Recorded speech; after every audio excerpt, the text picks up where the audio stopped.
Subscribe to our YouTube channel and press the bell icon to get the latest updates. आप सभी को भगवान भोलेनाथ के इस प्रिय महीने की बहुत बहुत शुभकामनाएं। ये भगवान भोलेनाथ के ही आशीर्वाद है कि कोरोना के इस संकट काल में भी हमारी काशी उम्मीद से भरी हुई है, उत्साह से भरी हुई है। ये सही है कि लोग बाबा विश्वनाथ धाम इन दिनों नहीं जा पा रहे और वो भी सावन में न जा पाना, तो आपकी पीड़ा मैं समझ सकता हूं। ये भी सही है कि मानस मंदिर हो, दुर्गा कुंड हो, संकट मोचन में सावन का मेला, सब कुछ स्थगित हो गया है, नहीं लग पा रहा है। लेकिन ये भी सही है कि इस अभूतपूर्व संकट के समय में और मेरी काशी, हमारी काशी ने इस अभूतपूर्व संकट का डटकर मुकाबला किया है। आज का ये कार्यक्रम भी तो इसी की एक कड़ी है। कितनी ही बड़ी आपदा क्यों न हो, किसी को काशी के लोगों की जीवटता का कोई मुकाबला नहीं कर सकता। जो शहर दुनिया को गति देता हो, उसको सामने कोरोना क्या चीज है, ये आपने दिखा दिया है। मुझे बताया गया है कि कोरोना के अब काशी की जो विशेषताएं हैं, इस कोरोना के कारण काशी में चाय की अड़ियां वो भी सुनी हो गई हैं, तो अब डिजिटल अड़ी शुरू हो गई है। अलग अलग क्षेत्र की विभूतियों ने अड़ी परंपरा को तो जीवंत किया है। यहां की जिस संगीत परंपरा को बिस्मिल्लाह खां जी, गिरिजा देवी जी, हीरालाल यादव जी जैसे महान साधकों ने समृद्ध किया, उसको आज काशी के सम्मानित कलाकार, नई पीढ़ी के कलाकार आगे बढ़ा रहे हैं। इस तरह के अनेक काम पिछले 3-4 महीने में काशी में निरंतर हुए हैं। इस दौरान भी मैं लगातार योगी जी से संपर्क में रहता था, सरकार के अलग अलग लोगों से संपर्क में रहता था। काशी से जो खबरें मेरे पास आती थी, उसमें क्या करना, क्या नहीं करना, लगातार सबसे बात करता था। और आप में से भी कई लोग हैं, बनारस में कई लोगों से मैं रेगुलरली फोन पर बात करता था, सुख दुख पूछता था, जानकारियां लेता था, फीडबैक लिया करता था। और उसमें से कुछ इसी कार्यक्रम में भी मुझे पक्का भरोसा है कि आप बैठे होंगे जिनसे कभी मेरी फोन पे बात भी हुई होगी। संक्रमण को रोकने के लिए कौन क्या कदम उठा रहा है, अस्पतालों की स्थिति क्या है, यहां क्या व्यवस्थाएं की जा रही है, क्वारंटीन को लेकर के क्या हो रहा है, बाहर से आए श्रमिक साथियों के लिए हम कितना प्रबंध कर पा रहे हैं, ये सारी जानकारियां मैं बिल्कुल लगातार लेता रहता था।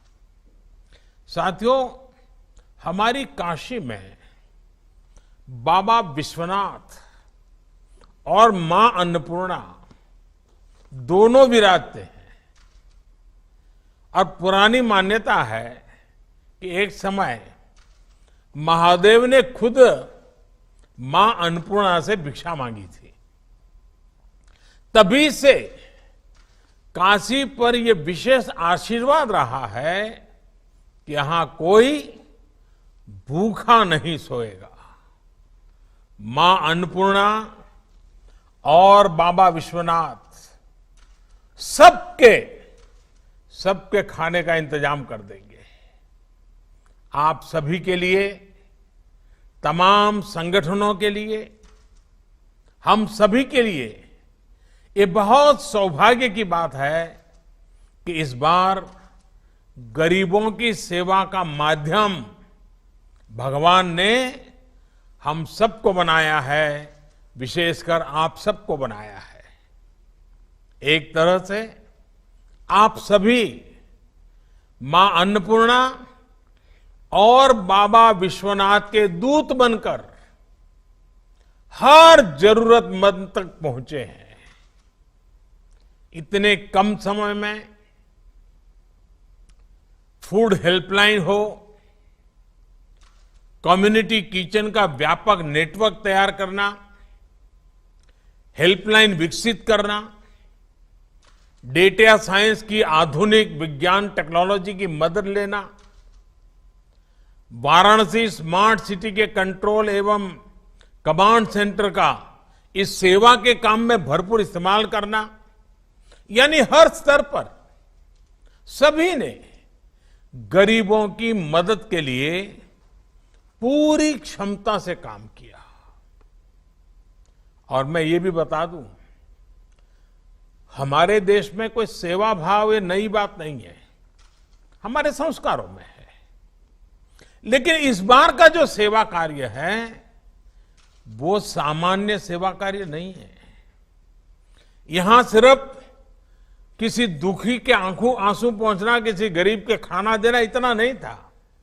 इसमें एक प्रकार से कोरोना जैसी बीमारी को गले लगाना, इसका रिस्क भी था। कहीं ये कोरोना हमारे गले पड़ जाएगा तो, और इसलिए सेवा के साथ साथ त्याग और बलिदान की तैयारी का भाव भी था। और इसलिए हिंदुस्तान के हर कोने में जिन जिन लोगों ने इस कोरोना के संकट में काम किया है वो सामान्य काम नहीं है, सिर्फ अपनी जिम्मेवारी निभाई ऐसा नहीं है। एक भय था, एक डर था, एक संकट सामने था, और सामने जाना, स्वेच्छा से जाना, ये सेवा का एक नया रूप है जी। और मुझे बताया गया है कि जिला प्रशासन के पास भोजन बांटने के लिए अपनी गाड़ियां कम पड़ गई, तो डाक विभाग ने खाली पड़ी अपनी पोस्टल वैन इस काम में लगा दी। सोचिए, सरकारों की, प्रशासन की छवि तो यही रही है कि पहले हर काम को मना किया जाता है। ये तो मेरा डिपार्टमेंट है, तुम्हें कौन दूंगा, मुझे तो ये करना है, तुम क्यों ना होते हो, ये होता था। लेकिन यहां हमने देखा है कि आगे बढ़ करके एक दूसरे की मदद की गई। इसी एकजुटता, इसी सामूहिकता ने हमारी काशी को और भव्य बना दिया है। ऐसी मानवीय व्यवस्था के लिए यहां का प्रशासन हो, गायत्री परिवार रचनात्मक ट्रस्ट हो, राष्ट्रीय रोटी बैंक हो, भारत सेवाश्रम संघ हो, हमारे सिंधी समाज के भाई बहन हो, भगवान अवधूत राम कुष्ठ सेवा आश्रम, सर्वेश्वरी समूह हो, बैंकों से जुड़े लोग कोट पैंट टाई छोड़ करके गली मोहल्ले में गरीब के दरवाजे खड़े हो जाए, तमाम व्यापारी एसोसिएशंस। और हमारे अनवर जी तो कितना बढ़िया तरीके से, अनवर अहमद जी ने बताया, ऐसे कितने अनगिनत लोग। और मैं तो अभी सिर्फ 5-7 लोगों से बात कर पाया हूं, लेकिन ऐसे हजारों लोगों ने काशी के गौरव को बढ़ाया है। सैकड़ों संस्थाओं ने अपने आप को खपा दिया है। सबसे मैं बात नहीं कर पाया हूं, लेकिन मैं हर किसी के काम को आज नमन करता हूं। इसमें जुड़े हुए हर व्यक्ति को मैं प्रणाम करता हूं। और जब मैं आज आपसे बात कर रहा हूं, तब सिर्फ जानकारी नहीं ले रहा हूं, मैं आपसे प्रेरणा ले रहा हूं। अधिक काम करने के लिए आप जैसे लोगों ने इस संकट में काम किए, इनके आशीर्वाद ले रहा हूं। और मेरी प्रार्थना है कि बाबा और मां अन्नपूर्णामय आपको और सामर्थ्य दे और शक्ति दे।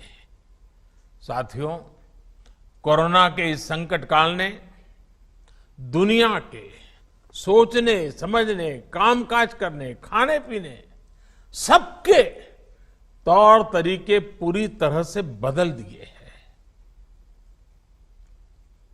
और जिस प्रकार से आपने सेवा की, और सेवा का समाज जीवन पे बड़ा प्रभाव होता है। मैं बचपन में सुना करता था कि एक सोनार, उसको छोटा मोटा अपने घर में सोनार के नाते वो अपने घर में काम करते थे, और कुछ परिवारों के लिए सोने की चीजें बनाना वगैरह अपना चलता था। लेकिन उस महाशय की एक आदत थी, वे बाजार से दातुन खरीदते थे। सुबह में हम पहले के जमाने में आज ब्रश उपयोग करते, पहले दातुन करते थे। और वो अस्पताल में जाकर के वो जो मरीज होता था, उसके जो रिश्तेदार होते थे, उतनी संख्या गिन करके हर दिन शाम को उनको दातुन दे करके आते थे। यही काम करते थे और दिन भर अपना सोनार का काम करते थे। आप हैरान हो जाएंगे, एक सोनार के रूप में अपने काम के साथ ये दातुन लोगों को मदद करने का उन्होंने छोटा सा अपने आदत बना थी। उस पूरे इलाके में उनकी इतनी छवि थी, उनके सेवा भाव की इतनी चर्चा थी कि सोने का काम कराने के लिए लोग कहते, अरे भाई ये तो सेवा भावी है, उन्हीं के यहां सोने का काम करवाएंगे। यानी करते थे वो सेवा, लेकिन अपने आप उनकी एक विश्वसनीयता बनी थी। उनके अपने के सोने के काम को हर परिवार के वो विश्वस्त व्यक्ति बन चुके थे। यानी हमारा समाज ऐसा है, सेवा भाव को सिर्फ कुछ पाया, कुछ मिला, उतने से नहीं, उससे भी बहुत अधिक भाव से देखता है। और जो सेवा लेता है वो भी मन में ठान लेता है कि जब मौका मिलेगा वो भी किसी की मदद करेगा। ये चक्र चलता रहता है और यही तो समाज को प्रेरणा देता है।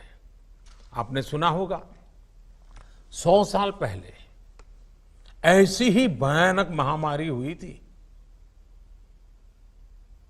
अब 100 साल के बाद ये हुई है। और कहते हैं कि तब भारत में इतनी जनसंख्या नहीं थी, कम लोग थे, लेकिन उस समय भी उस महामारी में दुनिया में जो सबसे ज्यादा लोग मर गए उनमें से हमारा हिंदुस्तान भी था। करोड़ों लोग मर गए थे। और इसलिए जब इस बार महामारी आई तो सारी दुनिया भारत का नाम लेते ही उनको डर लगता था। उनको लगता था भाई 100 साल पहले भारत के कारण इतनी बड़ी बर्बादी हुई थी, भारत में इतने लोग मर गए थे, और आज भारत की इतनी आबादी है, इतनी चुनौतियां हैं।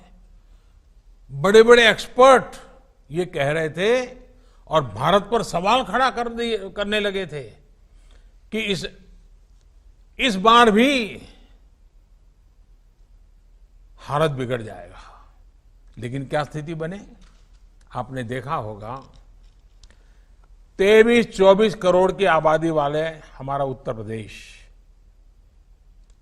और उसके लिए तो लोगों को ढेर सारी शंका कुशंकाएं भी थी कि ये कैसे बचेगा। कोई कहता था कि यूपी में गरीबी बहुत है, यहां बाहर काम करने गए श्रमिक कामगार साथी बहुत है, वो 2 गज की दूरी का पालन कैसे कर पाएंगे, वो कोरोना से नहीं तो भूख से मर जाएंगे। लेकिन आपके सहयोग ने, उत्तर प्रदेश के लोगों के परिश्रम ने, पराक्रम ने सारी आशंकाओं को ध्वस्त कर दिया।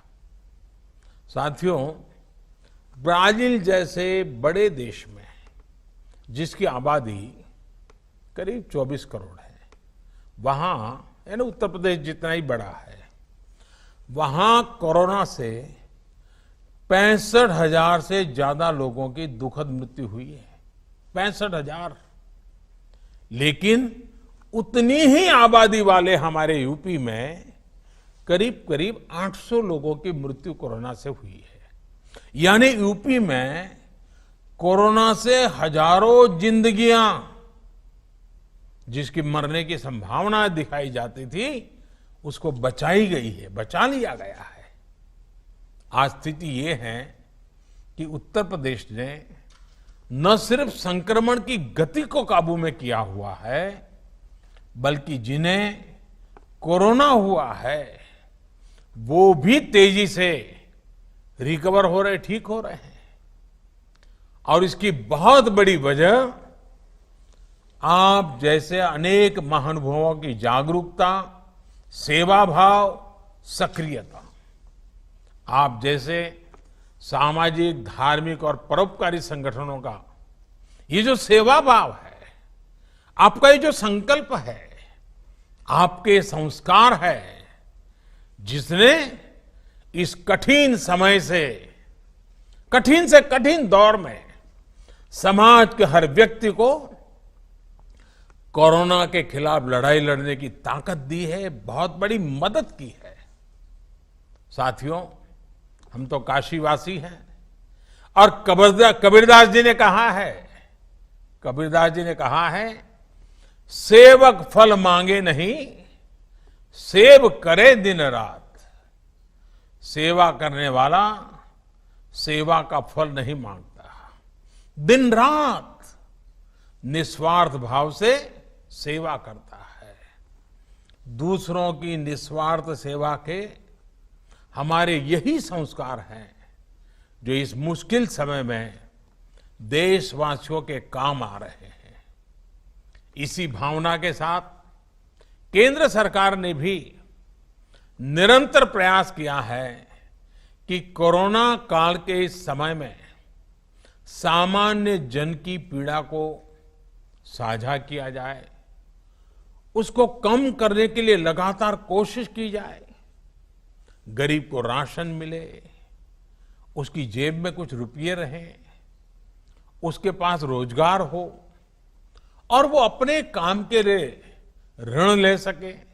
इन सभी बातों पर ध्यान दिया है। साथियों, आज भारत में 80 करोड़ से ज्यादा लोगों को, यह आंकड़ा बहुत बड़ा है, 80 करोड़ से ज्यादा लोगों को मुफ्त राशन दिया जा रहा है। इसका बहुत बड़ा लाभ बनारस के भी गरीबों को, श्रमिकों को हो रहा है। आप कल्पना कर सकते हैं कि भारत अमेरिका से भी 2 गुनी आबादी से, यानी अमेरिका की जो टोटल जनसंख्या है उससे डबल लोगों को एक पैसा लिए बिना उनका भरण पोषण कर रहा है। और अब तो इस योजना को नवंबर अंत तक, यानी दीपावली और छठ पूजा यानी 30 नवंबर तक इसको बढ़ा दिया गया है। हमारी कोशिश यही है कि किसी गरीब को त्योहारों के समय में खाने पीने की कमी ना हो।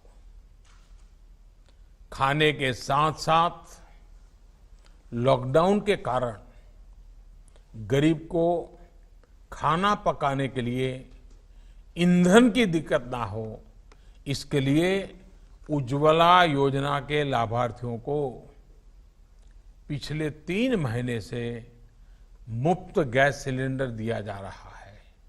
साथियों, गरीबों के जनधन खाते में हजारों करोड़ रुपए जमा कराना हो या फिर गरीबों के, श्रमिकों के रोजगार की चिंता, छोटे उद्योगों को, रेहड़ी ठेला लगाने वालों को आसान ऋण उपलब्ध कराना हो या खेती, पशुपालन, मछली पालन और दूसरे कामों के लिए ऐतिहासिक फैसले, और सरकार ने लगातार काम किया है। कुछ दिन पहले ही 20,000 करोड़ रुपए की मत्स्य संपदा योजना को भी मंजूरी दी गई है। इसका लाभ भी इस क्षेत्र के मछली पालकों को होगा। इसके अलावा यहां यूपी में कुछ दिन पहले ही रोजगार और स्वरोजगार के लिए एक और विशेष अभियान चलाया गया है। इसके तहत हमारे जो हस्तशिल्पी हैं, बुनकर हैं, दूसरे कारीगर हैं, या फिर दूसरे राज्यों से जो भी श्रमिक साथी गांव लौटे हैं, ऐसे लाखों कामगारों के लिए रोजगार की व्यवस्था की गई है। साथियों, कोरोना की ये आपदा इतनी बड़ी है कि इससे निपटने के लिए लगातार काम हमें करना ही होगा। हम संतोष मान करके बैठ नहीं सकते हैं। हमारे बुनकर भाई बहन हो, नाव चलाने वाले हमारे साथी हो, व्यापारी, कारोबारी हो, सभी को मैं आश्वस्त करना चाहता हूं कि हमारा निरंतर प्रयास है कि सभी को कम से कम दिक्कत हो और बनारस भी आगे बढ़ता ही रहे। मैंने कुछ दिन पहले ही बनारस के विकास कार्यों को लेकर प्रशासन से, शहर के हमारे विधायकों से भी टेक्नोलॉजी के माध्यम से लंबी मुलाकात की थी, बहुत डिटेल में बातचीत की थी। एक एक चीज को मैंने टेक्नोलॉजी और ड्रोन की पद्धति से मॉनिटर किया था। इसमें सड़कों, बिजली, पानी हो, ऐसे तमाम प्रोजेक्ट के साथ साथ बाबा विश्वनाथ धाम प्रोजेक्ट की स्थिति को लेकर भी विस्तृत जानकारी मुझे दी गई थी। मैंने आवश्यक सूचनाएं भी दी थी। कुछ रुकावटें भी होती है तो उसको दूर करने के लिए जहां जहां कहना था वहां भी कहा था। इस समय काशी में ही लगभग 8,000 करोड़ रुपए के अलग अलग प्रोजेक्ट्स पर काम तेजी से चल रहा है। 8,000 करोड़ रुपयों के काम यानी अनेक लोगों को रोजी रोटी मिलती है।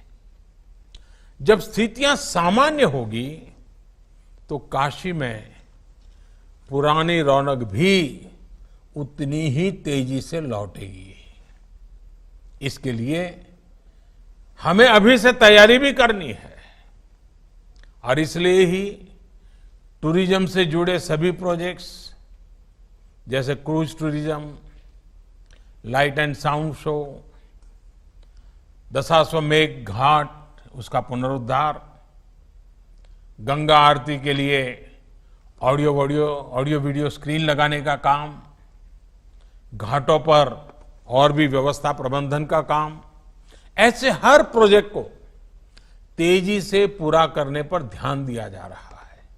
साथियों, आने वाले समय में काशी को आत्मनिर्भर भारत अभियान का भी एक बड़ा केंद्र बनते हुए हम सभी देखना चाहते हैं और ये हम सबकी जिम्मेवारी भी है।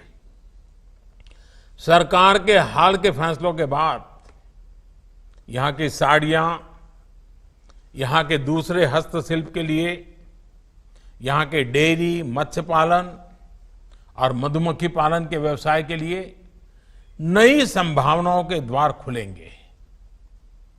बी वैक्स की बहुत अधिक डिमांड दुनिया में है। इसको पूरा करने का प्रयास हम कर सकते हैं। मैं किसानों से, युवा साथियों से भी यह आग्रह करूंगा कि इस प्रकार के व्यवसाय में बढ़ चढ़ करके भागीदारी सुनिश्चित करें। हम सभी के प्रयासों से हमारी काशी भारत के एक बड़े एक्सपोर्ट हब के रूप में विकसित हो सकती है और हमें करना चाहिए। काशी को हम आत्मनिर्भर भारत अभियान की प्रेरक स्थली के रूप में भी विकसित करें, स्थापित करें। साथियों, मुझे अच्छा लगा आज आप सबके दर्शन करने का मौका मिला और काशी वासियों के सावन महीने में दर्शन होना अपने आप में सौभाग्य होता है। और आपने जिस प्रकार से सेवा भाव से काम किया है, अभी भी जिस लगन के साथ आप लोग कर रहे हैं, मैं फिर एक बार आप सबका बहुत बहुत आभार व्यक्त करता हूं। परोपकार के, सेवा भाव के अपने काम में आपने सबको प्रेरणा दी है, आगे भी प्रेरणा देते रहेंगे। लेकिन हाँ, एक बात हमें बार बार करनी है, हर किसी से करनी है, खुद से भी करनी है। हम सिंगल यूज प्लास्टिक से मुक्ति चाहते हैं, उसको छोड़ना नहीं है। अब रास्तों पर थूकना और उसमें भी हमारा बनारसी पान, हमने आदत बदलनी पड़ेगी। दूसरा, 2 गज की दूरी, गमछे या फेस मास्क और हाथ धुलने की आदत को न हमें छोड़ना है, न किसी को छोड़ने देना है। अब इसको हमारे संस्कार बना देना है, स्वभाव बना देना है। बाबा विश्वनाथ और गंगा मैया का आशीर्वाद हम सभी पर बना रहे, इसी कामना के साथ मैं मेरी वाणी को विराम देता हूं और फिर से एक बार आपके इस महान कार्य को प्रणाम करता हूं। बहुत बहुत धन्यवाद। हर हर महादेव।